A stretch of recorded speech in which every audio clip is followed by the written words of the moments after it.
Bonjour à tous, soyez bénis dans le nom de Jésus. Bienvenue dans cette nouvelle rubrique. C'est notre troisième sortie sur le combat spirituel. Aujourd'hui, nous allons parler de la nature du combat spirituel.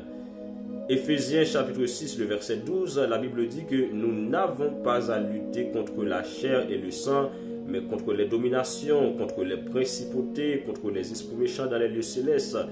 Et pour nous montrer que le combat spirituel peut avoir quand même des conséquences physiques, des conséquences visibles, mais la source du combat spirituel est d'abord dans l'invisible. La source du combat spirituel n'est pas charnelle, mais c'est un combat dans le spirituel, mes bien-aimés. La Bible nous montre que le combat spirituel est à la fois visible et invisible. Le combat spirituel, c'est un combat déclaré et c'est aussi un combat non déclaré. Et le combat spirituel peut être personnel. Le combat spirituel peut être collectif, parce que personnel dans le sens que le chrétien, il est attaqué sur son terrain directement, parce que le diable, qu'est-ce qu'il fait? Il attaque les pensées, il attaque les émotions, il attaque les désirs, et le diable, il utilise aussi les maladies pour nous déstabiliser, et ce sont des attaques personnelles.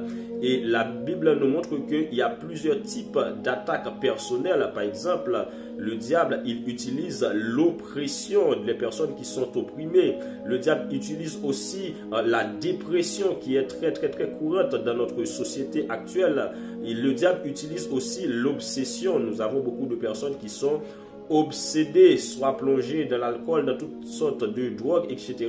Et nous avons aussi des personnes qui sont possédées, et je pense que dans une prochaine vidéo, nous allons expliquer ces termes, la possession qui peut être directe et la possession qui peut être aussi indirecte.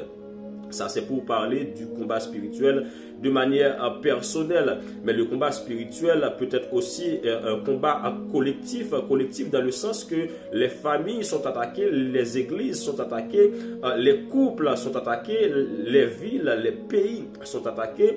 Et la Bible nous montre que dans les églises, par exemple, nous pouvons vivre toutes sortes de persécutions.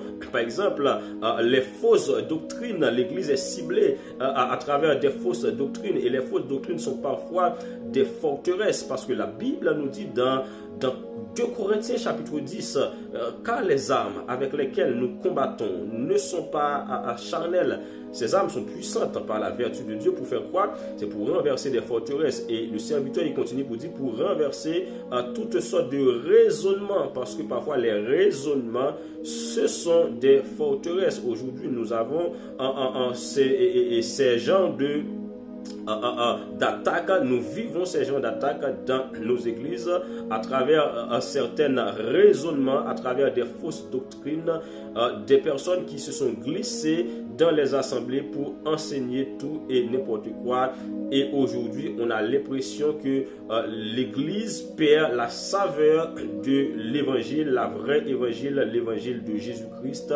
On a l'impression que Jésus-Christ n'est pas prêché. On a l'impression que au lieu d'avoir des prédicateurs qui prêchent Jésus-Christ, nous avons plutôt des motivateurs, des personnes qui enseignent le développement personnel, des gens qui enseignent l'argent et tout et n'importe quoi. C'est pas que l'argent c'est une mauvaise chose, mais lorsque la prédication ne tourne pas autour du salut, lorsque la prédication ne tourne pas autour de la sanctification, la repentance, lorsque la sanctification ne tourne pas autour de Jésus-Christ, alors il y a un problème quelque part, parce que la parole de Dieu nous dit, lorsque nous prêchons, c'est pas nous-mêmes que nous prêchons, c'est Christ que nous prêchons. L'évangile, c'est pas l'évangile d'une personne, c'est pas l'évangile de président, c'est pas l'évangile d'un roi, mais c'est l'évangile de celui qui est au-dessus de tout. L'évangile, c'est l'évangile de Jésus-Christ.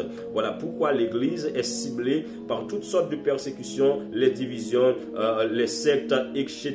Mais bien aimés, c'était quand même ces genres de choses qui sont, c'est quand même ces genres de choses qui sont visibles et palpables dans les églises pour parler de ce combat de manière collective.